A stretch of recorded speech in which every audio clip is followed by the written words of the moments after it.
We're always in cultures and subcultures attempting to fit in, unless we no longer need to. This is episode 8 of Summer in Process with Summerlin Van Dyke, and together we gather. Shut up and sit down.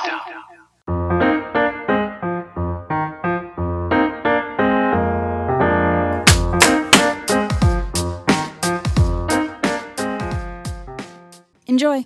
All right, so we just went, we're in episode 8, and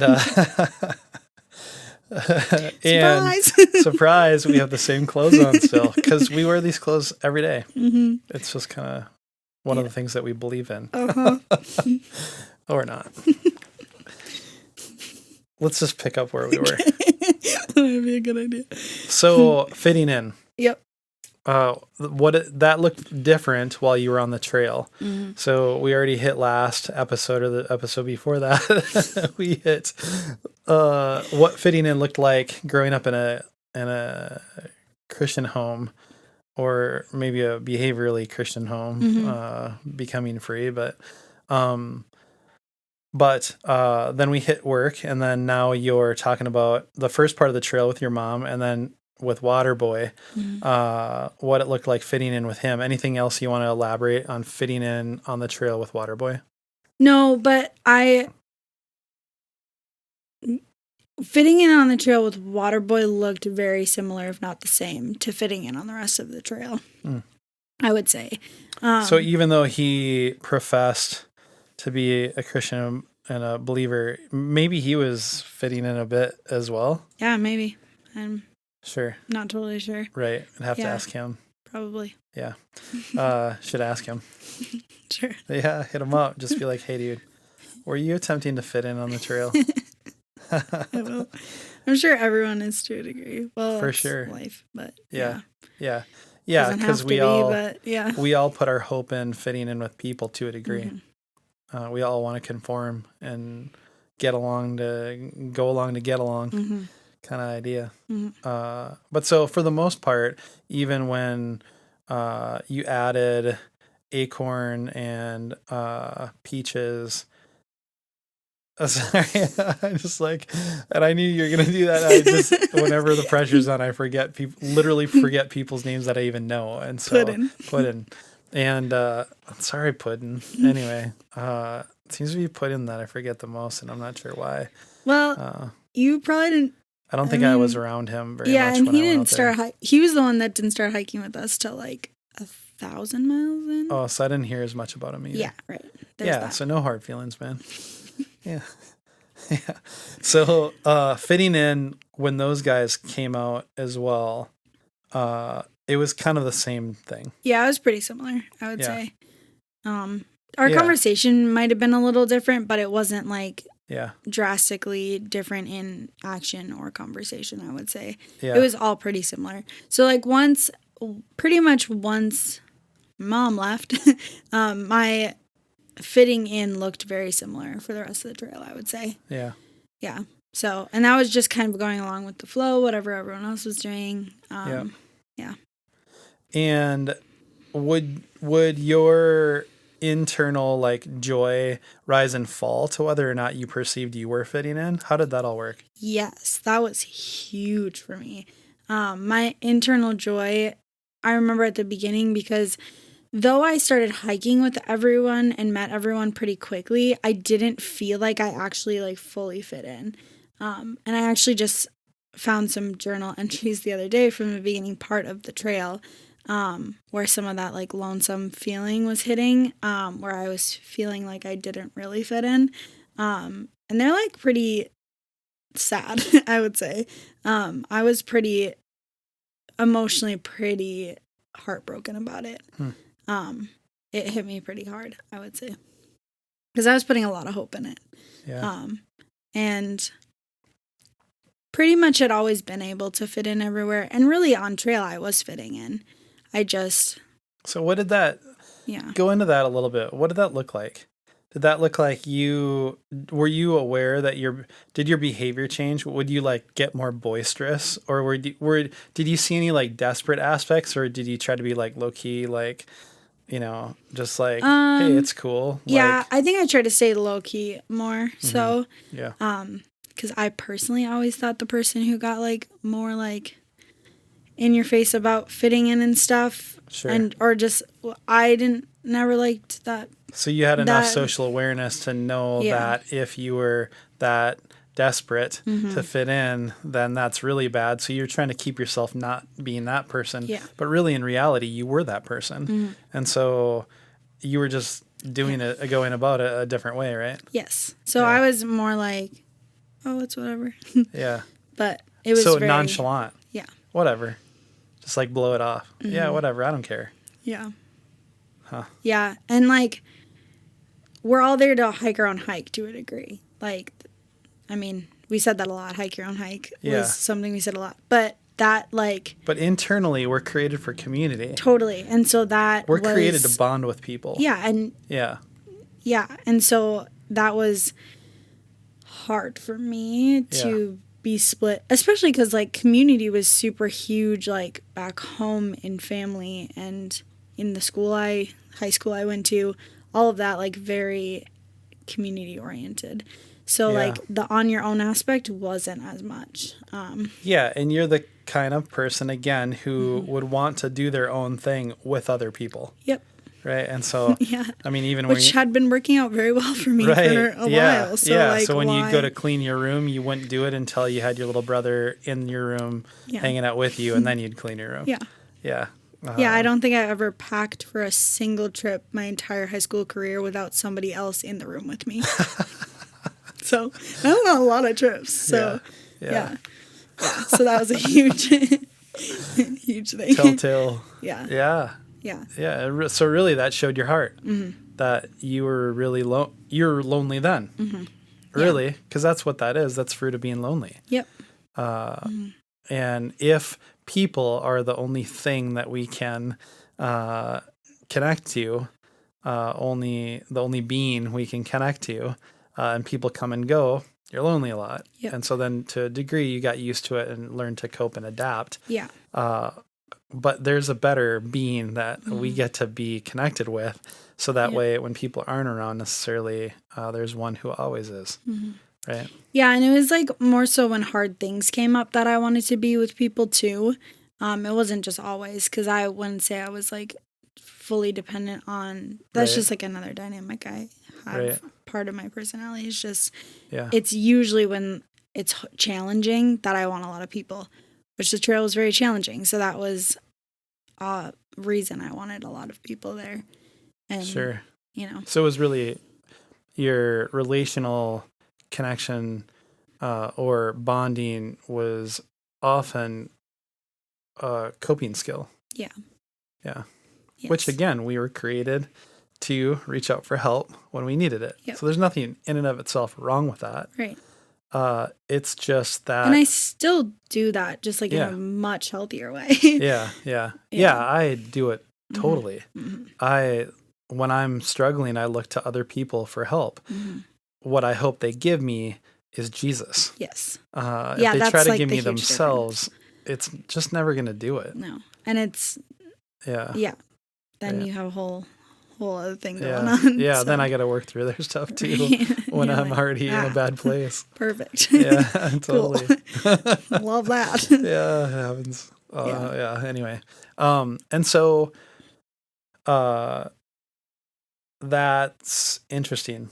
You are experiencing some deep discomfort through not necessarily fitting in. What is the disconnect? Like, why don't you think you were able to? Why did you perceive that you weren't able to? Because other people might have like said, Summer's so cool, she fits in so well, right?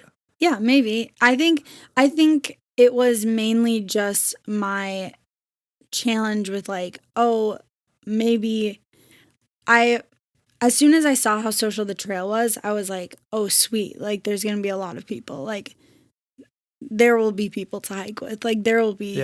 Yeah. And so then my thoughts immediately changed from, I'm going to be alone this entire trail. So I should just like really get used to that, to like, I don't have to be. And so then it was like the opposite mindset. And so then it just became hard when you still had to hike alone. Like, it wasn't like you could constantly be with people. Mm-hmm. Or sometimes, I mean, you still camped mostly to yourself. Mm-hmm.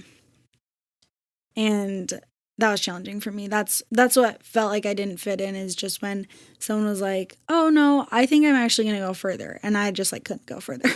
I was just like, no way am I going to go further today, or something like that. Mm-hmm. And I was like, so those were those moments that like you felt like you weren't fitting in? yeah.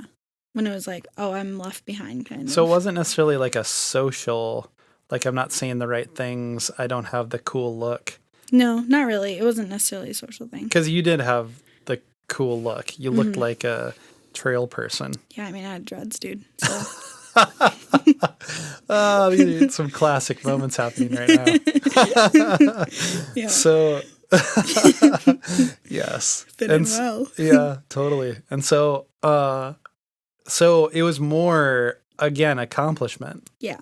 And it was like, I mean, I was physically definitely not as fit as some people hiking the trail. And so that was just an aspect of it. Like, they were just able to cruise. So there might have been people that you wanted to connect with and couldn't, and that broke you? Yeah. Huh. Yeah. Mm-hmm. Fascinating. Yeah. And honestly, a lot of the people I ended up hiking with were all very like that. They were all just like, sometimes we hike together, sometimes we don't. And I just like had a really hard time with that, because I was like, no, like, this is really hard. Let's all hike together. Like, I could have probably hiked with people every day. Got it. Yeah. So. Yeah. Yeah. You're looking to lean on those people. Mm-hmm. Yeah. Especially when it got hard and intense. Yes, especially. Which was quickly. Yeah. And probably throughout the whole thing. So. Yeah. Yeah. Yeah. So I'm trying to decide like whether or not now we reflect on all that and say, well, what if you had your perspective today? What would have been different? Yeah. So maybe let's do that because it's also, so I think we'll do next episode a fitting in and transition to Ely. Mm-hmm. We'll get off the trail. Yeah. Unless there's anything else that you want to like cover about the trail. I don't think so. And so we'll get off the trail, but we'll still stick with the fitting in. Mm-hmm. And yes, that was a huge piece at school too.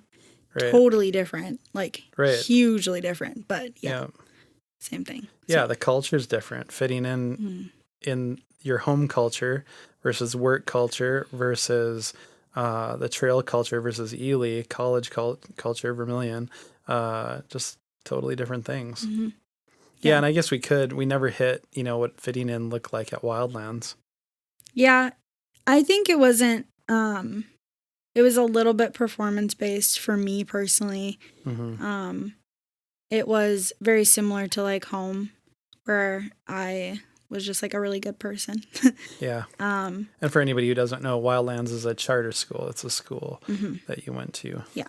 Yeah. So it was, all my friends were somewhere walking in faith and somehow, usually. And so it was a very similar. Yeah. Did very similar things, had very similar conversations, just a little bit different. So with the time we got left, why don't we do that? Why don't we, what do you think it would have been like if you would have had the perspective that you have today, the freedom that you have today? And what would you say, like nail down if you can, just in like so now do you still have that when things get tough, you really want to go to a person, or do you fully go to Jesus yet? Or do you still have tough times with that? Do you still want to go to a person? Are you still working through that? Super interesting. Yeah. I hadn't reflected on that yet. And I like really have done the opposite thing, where like when things are getting tough, I almost don't want to be around a person. I just want to go to Jesus. Perfect. Well, and which is awesome. Yeah, totally. I mean, sometimes great. he might want you to go around people, but right. That's I think that is where I've become sometimes unhealthy, like now, is that like You can isolate. Yeah, I isolate sometimes. Which is, yeah, easy to do. But then usually in that place, if I'm reflecting, I'm in, communication with the Holy Spirit, then I usually see if I need to come to someone else or I need to go to somebody else for, to work through something or something like that. Well, even today, these last 3 podcasts that we're doing, I just gave it away, all on the same day. You weren't necessarily feeling up to it by any means. And yet I didn't ask you whether you felt up to it or not. I said, does Jesus want you to do it or not? Right? Because sometimes we don't feel up to things, but Jesus would have us do it. And that's trust. Yeah. And so like he can breathe life into us when we think that we want to fix ourselves and isolate. And he says, no, connect with somebody else. And then you realize that's better. Yeah. Right? Yeah. Yeah. That perspective for me has changed a lot, I would say. Yeah. But, yeah. Yeah. And so what would have it looked like on the trail if your trust would have been, if you would have been looking to him, if you wouldn't, so I know I'm diverting again and I do this a lot, but, what was the thing that actually, like, you started going to him,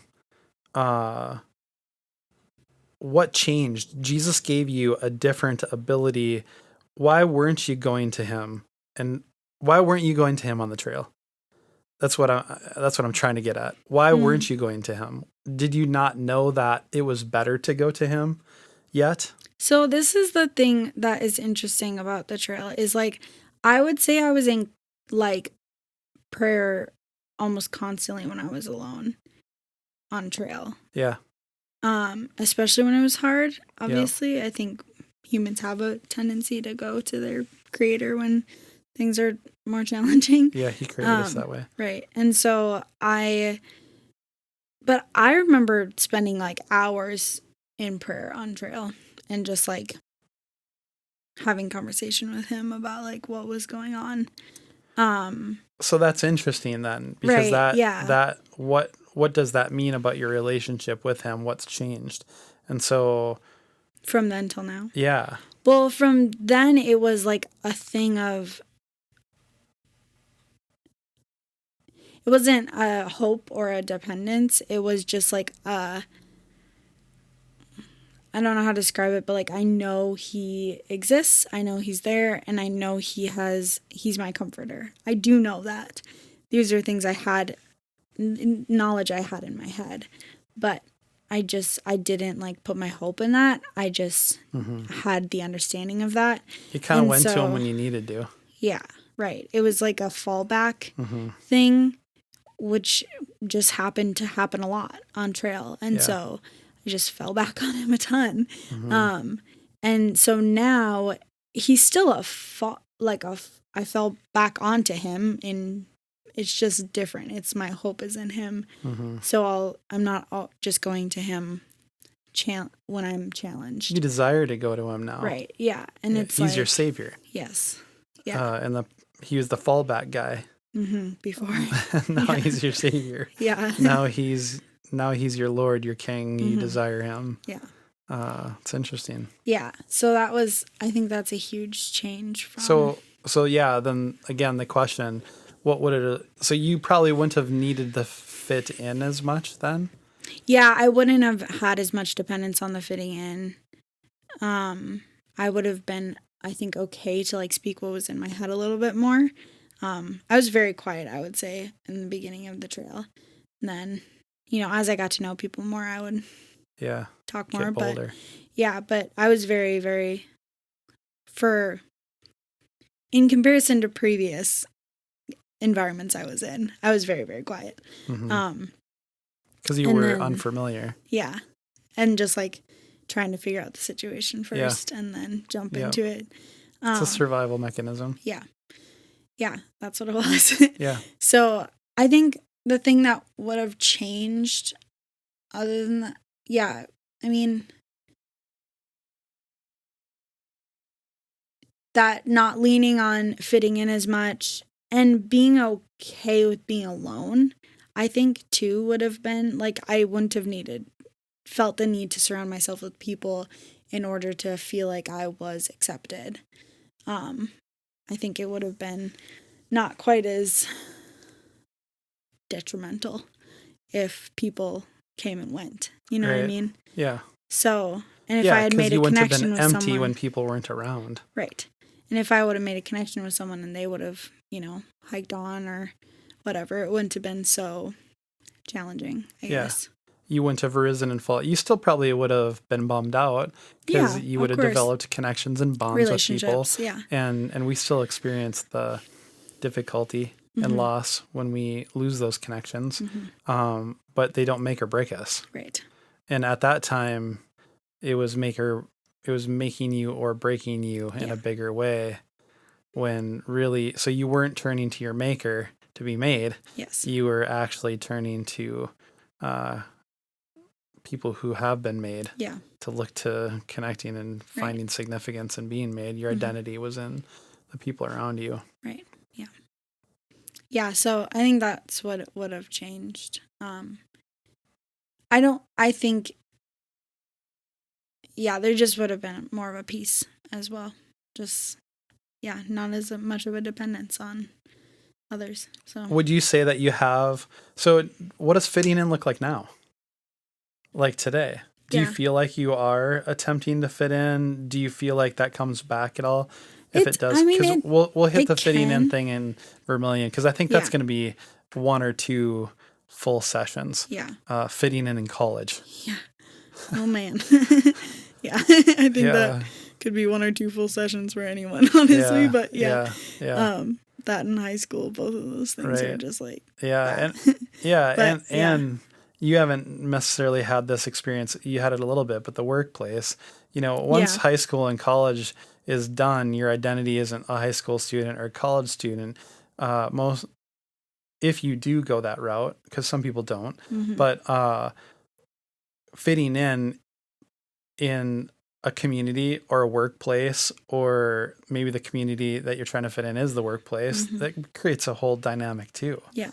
I mean, we're just always in cultures and subcultures attempting to fit in. I think that a long time ago in one of our podcasts, we were talking about cultures and subcultures. We should do a whole thing on that. Well, we kind of are. I mean, because that's what we're really talking about is how is a subculture, the phenomena of a subculture is so interesting. Yeah, it's really intriguing. Yeah. Yeah, and I don't know, we can go into this too. I don't know if you realize this, but I also worked at a camp for a summer, and that culture was pretty huge for me too. Yes. And that's after Vermilion, or during. Yeah, during. In between. Yeah.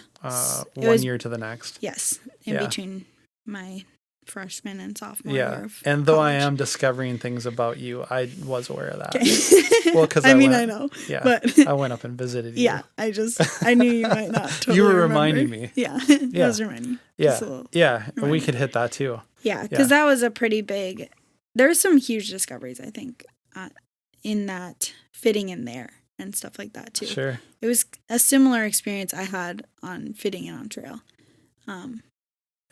How I felt there. So, Yeah. So we don't have enough time to hit those this time, but so what does fitting in to you look like now, if you want to hit that a little bit? Yeah, I would say it's a lot different, obviously. I would hope so. But it's a lot less of a dependence, I would say. I still want to gain understanding, but fitting in doesn't look like me putting my hope in it. It looks like me trusting in Jesus to help me fit in, I guess. I don't know if that totally makes sense, but you're your own person. Right. You have something to bring. Yeah. You add to the mix. You're not attempting, you don't feel like a shadowy puppety creature Yeah. walking around trying to be something that you are worried that you're not, or desperate that you're not, or whatever. You are a whole person. You're holistic, and you have something to bring. And not that you didn't before, because you did. You just were incredibly insecure about it. Yeah. And you were still lacking something that you didn't have. And you didn't necessarily know. You thought you could get it through fitting in, and you couldn't. That's really a huge part of it, right? Is that like it really, you couldn't get what you were looking for, because when you put your hope in a person, that person may or may not be there. Yeah. I mean, and that works for anything. And that brings us to a whole bunch of other things that pop up in my mind. But I think of a lot of people, a huge topic today is your gender and gender fluidity and all that stuff. And I'm getting way off right now, but not way off, because you experienced that a bit at the YMCA camp that you were going to. Yes, I did. I experienced that. And fine, it's just not who you are. I'm a man. I'm a male, but first and foremost, I'm a human. And when we start to identify with our gender or our sexuality to such a degree that it defines who we are, what happens if I'm in an accident and chemically my body or physically my body gets rearranged, and levels of my body get impacted and whatever. Now I'm no longer a man. I'm not who I am. No, I'm still the same person. Yeah. And so that's an interesting conversation of who are we? Yeah. What's our identity mainly based in? Everything else is like sub-identities. Yeah, I'm in a family. Yeah, I'm a Van Dyke. But I wasn't always a Van Dyke. There was a time where I was a Wilkinson. And that could have just if my identity was in my name, well, that just threw everything off. Right. And so, there's things like that where are we rooted in? Where is our identity? Yeah. And Yeah. The root or the heart is definitely a huge. Yeah. Yeah. Who am I? And so now today, you're ultimately your God's, and you find your identity in Him. And so that defines who you are around other people. Yeah. Other people don't define who you are. Right. Yeah. That's the huge. Yeah. The huge change of it. Yeah. Oh, yeah. So do you still find yourself, though, would you say that that's a thing that's totally over with, or is that still a thing that impacts you? It's still a thing that impacts me, I would say. And navigating just being around my friends, being around my family, and having this drastically different change in my life is so new. But if my dependence is in Jesus, He's going to guide me with it. It still does affect me, I guess, to a degree. It affects you. It doesn't define you. Yeah. It influences you. It's just not your master any longer. Yeah. Yeah. And sometimes I fall back on the perspectives I had before, but that's because you're still in process. Because I'm still in process. Yeah. And what a merciful God to awaken you to a different identity. Because if you're attempting to fit in right now, then your world would be crushed. Yes. Because the circumstances changed in a way that you weren't didn't fitting. Have a lot of control. You didn't realize the consequences of fitting in would be so drastic and cause you not to fit in. Yeah. In a lot of ways. A lot of huge ways. So, yeah. Yeah. Well, let's pick up there next time we get together. Cool. And maybe we'll have changed our clothes by then. I was just gonna say, maybe we'll look different at that point.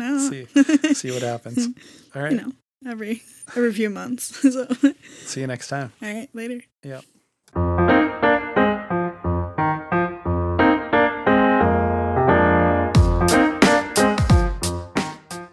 Feeling provoked, angered, encouraged, inspired by what you heard? Don't keep it to yourself. Comment below. Put your supportive beliefs into action by clicking all the clicky stuff. Lastly, gather with those around you and remind one another what Jesus has done, is doing, and will do.